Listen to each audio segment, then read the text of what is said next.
안녕하십니까. 신의균의 군사TV 디펜스 브리핑입니다. 자, 오늘도 아주 중요한 군사 무기 관련 소식 전해드리겠습니다. 자, 과거 6.25 때 우리 한국과 유엔군 그리고 이 한미동맹 미군 한국군은 싸우면 싸울수록 끈끈한 전우회로 뭉치는 그런 동맹군이 되었죠.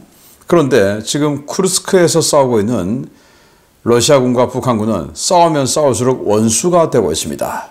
자, 이게 지금 어떤 상황인지 지금 서로 쏴 죽이고, 그리고 또 북한군 장교가, 정말 부끄럽게도 북한군 장교가 러시아군 진영에 들어가서 좀 도둑질을 하다가 잡혀서 완전히 무릎 꿇고 팔 뒤로 포박대고 머리 그냥 제끼고 이렇게 사진까지 찍혔는데 어떤 내용인지 보도록 하겠습니다. 5가지 단신 먼저 보겠습니다. 폴란드는 미국의 최신 대레이더 미사일인 ARGM-ER 대규모 구매한다라는 소식에서부터 미국은 전투기용 드론 요격 무장으로 APKWS-2를 배치했다라는 소식까지 보겠습니다. 첫 번째입니다. 러시아의 군사적 위협에 대응하기 위해 급속도로 군비 증강에 나선 폴란드가 이번에는 미국에서 최신형 대레이더 미사일 ARGM-ER을 대량 도입한다는 소식입니다. 7억 5천만 달러의 예산으로 ARGM-ER 200발 이상을 구매해 F-16과 F-35에서 운용한다는데 러시아 서부 지역에 배치된 S-400 포대들 유사시 순식간에 무력화될 것 같습니다. 우크라이나가 합판으로 제작된 레오파르트 2A6 전차 미끼를 제작해 전선에 배치하기 시작했습니다. 러시아의 FPV 드론을 속이기 위한 목적인데 바퀴를 달아 이동이 가능하고 공중에서 보면 진짜 전차와 구분이 어려울 만큼 실물 전차와 닮았다는 평가가 나오고 있습니다. 유럽연합이 미국 마이크로소프트의 엑스박스와 일본 소니의 플레이스테이션을 러시아 금수 품목으로 지정했습니다. 이들 게임기의 고성능 프로세서가 미사일 유도장치에 사용될 수 있다는 우려 때문인데요. 7월 22일부터 시행되는 이 금수 조치, 늦어도 너무 늦은 것 같습니다. 독이 든 성배로 불렸던 인도 해군의 신형 재래식 추진 잠수함 도입 사업 P-75I의 최종 승자가 독일 티센크루프 마린 시스템스가 된 것 같습니다. 인도 국방부가 최종 후보 2개 업체의 제안을 비교 평가한 결과 독일 티센크루프 마린 시스템스와 협업한 인도 업체 마자곤 도갸드사가 가장 높은 점수를 받았다고 공식 발표했습니다. 미 공군이 전투기에 탑재하는 드론 요격용 공대공 무장으로 APKWS-2 유도 로켓을 채택하고 최근 실전 운용 평가에 들어갔다는 소식입니다. 한 발에 42만 달러인 AIM-9X 사이드와인더 블락 2보다 훨씬 저렴하게 공대공 임무를 수행할 수 있기 때문인데 기존 70mm 로켓 재고를 활용하면 1만 5천 달러의 드론 격추가 가능하다는 것이 미 공군의 설명입니다. 자, 여기 ARGM-ER 대레이더 미사일이죠. 함 미사일의 후속, 그게 이제 ARGM인데 그걸 더 스텔스하게 만들고 또 사거리를 연장한 게 ARGM-ER. 그래서 이건 200km 사거리예요. 이걸 폴란드가 200발 이상 구매한다라는 건데, 자, 그렇게 되면 유사시 폴란드가 담당하는 유럽의 북쪽 최전선에서 폴란드군의 F-35가 스텔스 상황에서 쭉 들어가서 러시아군의 S-400 지대공 미사일 포대 달고 있겠죠. 그걸 향해서 이걸 또 쏴버립니다. 그러면 과거 함 같으면 레이더를 꺼버리면 목표물을 상실하는데 이 ARGM 시리즈는 레이더를 꺼도 그래도 그냥 계속 타격을 하죠. 그리고 이 ER 버전은 그리고 도망간다고 움직여도 또 따라갑니다. 그래서 걸리면 가는 겁니다. 그래서 이 S-400이 가지고 있는 요격 미사일 중에서 9M96, 이게 이제 150km 사거리, 이걸 가지고 순항 미사일이나 전투기 이런 거 요격하는 미사일로 쓰는데 이 미사일 사거리 150km인데 이건 200km, 그리고 스텔스 전투기가 쏜다. 자, 이러면 개전과 동시에 서쪽에 있는 러시아군의 방공미사일 시스템들 그냥 순식간에 박살나 버리겠다라는 생각이 드네요. 자, 레오파르트 A6 잘 만들었죠? 그냥 합판으로 만들었답니다. 자, 어차피 이제 각이 딱딱 져 있으니까 합판으로 이렇게 만들 수 있었다라고 하는데 그럼에도 불구하고 정말 잘 만들었어요. 와. 그래서 이게 뭐 가까이 가서 보면 야 이거 뭐 가짜잖아 하고 알 수 있겠지만 화질이 좀 떨어지는 FPV 드론으로 상공에서 보면 이게 진짜 같이 보일 수가 있죠. 그러면 이제 거기다가 갖다 들어받고 이제 하는 그런 미끼 용도로 쓴다라는 건데 어우 잘 만들었어요.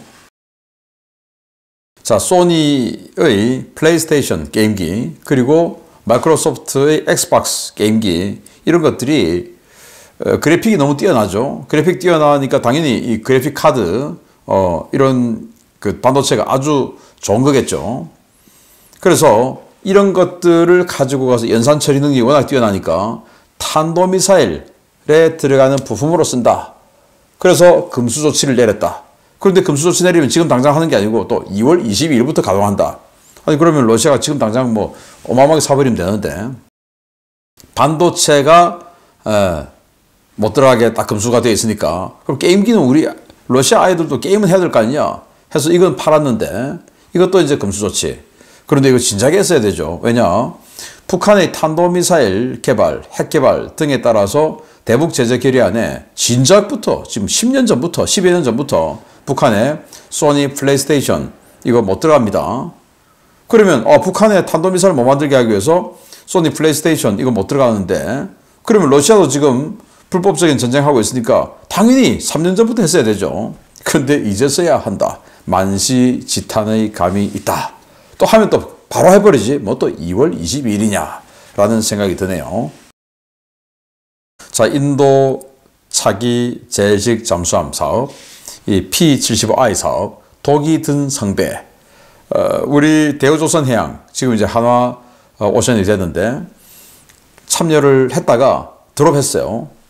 뭐 회사 내부의 여러 가지 변화 뭐 이런 것들도 있고 그리고 이거를 잘못해서 인도에 완전히 그냥 앞으로 남고 뒤로 미치는 이런 꼴을 당할 수 있다. 아니 우리가 기술 제휴해주고 그리고 부품은 자기네들이 생산하고 자기네들이 또 만들고 이걸 해당 업체 독일 같으면 티센코프 마린 시스템즈가 퇴역할 때까지 품질 보증해주고 아니 인도가 만든 부품을 어떻게 품질 보증해줍니까? 그래서 독이 든 성배다 라고 했는데 결국 이 독이 든 성배를 독일 회사가 꿀꺽 삼켰어요. 네, 앞으로 어떻게 될지 214 NG형 조금 더 덩치를 키운 214형인데 이게 어떻게 될지 보도록 하겠습니다. 자, 여기 F-16 전투기에 이런 거 달려 있습니다. 자, 이런 거 요게 요겁니다. 네, 70mm 하이드라 로켓. 우리 뭐 코브라에서 그냥 뭐 아주 그냥 수월하게 쏴버리던 그 하이드라 로켓 여기다가 유도장치를 달았죠. 우리 한국은 적외선 유도장치를 달아서 Fire and Forget이 되고 미국은 여기다가 레이저 유도 방식. 그래서 여기 있는 포드에서 레이저로 딱 조사해주는 거기를 향해서 그대로 날아가는 이런 레이저 유도 방식. 우리는 적외선 유도 방식. 그래서 이 70mm 하이드라 로켓을 이 레이저 유도 방식으로 만든 이 유도 로켓 이거 가지고 드론 여기 해보니까 잘 되네. 자, 그러면 우리 실전 배치하자. 왜? 사이드와이드 9X 여기 달려있네요. 옆에 이게 한 발에 42만 달러인데 이거 가지고 싸구려 드론 요격하면 이거 아깝잖아 이거. 그래서 이 70mm 하이드라 로켓 재고는 뭐 수백만 발 있죠. 여기다가 이 레이저 유도 키트 갖다 붙이는데 15,000달러라고 합니다. 그러니까 사이드와이드 9X보다 거의 30분의 1의 가격으로 드론 요격할 수 있으니까 당연히 좋죠. 그래서 이 무장포드 하나를 아예 이 드론 요격용으로 이 APKWS를 달고 다니는 이 F-16 이제 지금 시험평가 중이에요. 아마 잘 될 것 같습니다. 우리나라도 그러면 당연히 이거 해야 되죠. 우리 비공 있죠. 비공. 우리는 이 Fire and Forget 되니까 그냥 쏴버리고 우리는 또 다른 거 하면 되니까 훨씬 좋죠. 우리도 이거 가지고 드론 요격하는 F-16 또는 FA-50 볼 수 있겠다라는 생각이 드네요. 자, 주요 소식 들어갑니다. 이거 뭐 동맹이 아니라 원수입니다. 원수 보겠습니다. 포탄이 빗발치는 전장에서 함께 피를 흘리며 싸운 동료는 형제만큼이나 가까운 전우가 된다는 것이 일반적인 상식인데 북한군과 러시아군은 그렇지 못한 모양입니다. 쿠르스크 전선에서 양측 군대의 갈등이 점점 수면 위로 떠오르면서 위험 수위까지 이르렀다는 폭로들이 쏟아져 나오고 있습니다. 쿠르스크 전장에 북한군 투입이 늘어나면서 이로 인해 북한군과 러시아군 사이의 갈등이 점점 심화되고 있으며 여러 부대에서 이러한 갈등이 물리적 충돌로까지 번지고 있다고 복수의 러시아 밀 블로거들이 현지 시각 1월 30일 리포트했습니다. 러시아 제11 근위 공중강습여단의 한 장교는 자신의 텔레그램에서 부대에서 연이은 도난 사건이 발생해 덫을 놓았는데 북한군 장교가 걸려들었다라며 현행범으로 붙잡힌 북한 군인의 얼굴을 찍은 사진을 공개했습니다. 해당 러시아군 장교는 북한군 병력이 증원되고 몇 주 동안 부대에서 귀중품 도난 사건이 크게 증가했다라며 $1,000짜리 시계를 주변에 자랑하고 숙소에서 자는 척을 하며 덫을 쳤는데 시계를 훔치려고 들어온 범인은 북한군 장교였다라며 30대로 추정되는 북한 군인을 붙잡고 찍은 인증사진을 올렸습니다. 북한군 병사들을 데려다 가장 먼저 총알바지 부대로 썼던 쿠르스크 돌출부 북쪽의 제810 근위 해군 육전 여단에서는 북한 군인과 러시아 군인 사이의 충돌이 발생해 북한군이 러시아 군인들을 쏴 죽이고 탈행하는 사건도 발생했습니다. 러시아 국가근위대가 쿠르스크 지역 주둔부대에 배포한 수배 전단에 따르면 사건은 벨리코솔다츠코의 마을에서 1월 13일 발생했는데요. 3명의 북한군 용의자는 러시아 군인들과 언쟁을 벌이던 중에 소총을 난사해 5명을 살해한 뒤 탈영해 도주 중입니다. 북한군과 러시아군 사이의 이러한 갈등은 보급품과 자폭 돌격 강요 때문에 벌어지는 것으로 추정되는데요. 북한군 투입이 늘어나면 늘어날수록 북러, 장병 양측의 갈등과 충돌 증가는 불가피해질 것으로 보입니다. 네, 이건 뭐 동맹군이냐? 이거 어떻게 믿고 같이 뒤를 맡기면서 싸우겠냐라는 생각이 들 정도인데, 자, 북한군이 들어왔는데 자꾸 도난이 생겨. 북한군 부대 따로, 러시아군 부대 따로가 아니고 여기 좀 섞어놨죠. 그래서 이제 문제가 좀 더 심각해지는 것 같은데, 그래서 야, 안 되겠다, 이거 범인 잡자 해서 러시아군 제11 근위 공중강습여단, 그러니까 쿠르스크 돌출부의 서쪽에 지금 주둔하고 있는 부대예요. 그래서 일단 시계 자랑을 하는 겁니다. 야, 나 $1,000 주고 샀어 하고 막 자랑하고, 그리고는 잠을 잘 때 시계를 벗어놓고 머리맡에 두고 잠을 자는 척을 한 겁니다. 그랬더니 살금살금 그날 밤에 들어와서 시계를 훔치러 온 범인이 있었는데 딱 잡은 거예요. 잡고 보니까 북한군 장교, 그것도 장교. 그래서 물을 끓여놓고 손을 뒤로 해서 포박하고 얼굴을 딱 제끼고 사진을 이 시계와 함께 이 도난품이죠. 사진을 찍어서 텔레그램에 올렸습니다. 아, 장교가 참 이랬다니 참 부끄럽기 그지없는데요. 네, 이런 상황이다라는 거예요. 자, 또 여기는 와, 이거 뭐 몽타주 수배 전단인데 이 북한군이에요. 이 3명이 이건 또 810 해군 육전 여단, 그러니까 쿠르스크 돌출부의 북쪽에 지금 싸우고 있는 부대죠.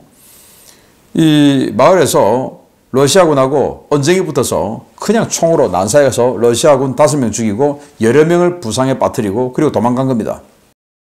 그래서 러시아 국가근위대가 얘들 발견하면 즉시 여기로 연락하라 라는 전화번호 적어놓고 지금 이걸 전단지를 쫙 뿌려놨는데, 자, 이게 무슨 동맹이냐라는 거죠. 네, 그래서 우리 6.25 때 한미동맹은 정말 끈끈한 전후회로 뭉친 동맹이었는데, 이 북한군은 굶주리고 또 워낙 무력이 강하고 워낙 없다 보니까 무력이 강하고 한 이런 북한군이 자신들보다 국민소득이 훨씬 높은 러시아군하고 같은 부대, 같은 건물에 생활을 하다 보니까 도둑질 또는 그런 도둑질로 인한 갈등, 이런 것들이 너무도 심하다. 또 북한군 입장에서 아니 내가 여기서 왜 자폭 돌격해야 되냐, 지금 죽으러 가는 거 뻔한데 왜 해야 되냐, 자, 이런 갈등, 이런 것들이 그러니까 명분 없는 전쟁을 하니까 지금 이런 거죠. 너무 심하다. 그런데 같은 민족인데 좀 부끄럽다라는 생각이 듭니다. 마치겠습니다. 감사합니다.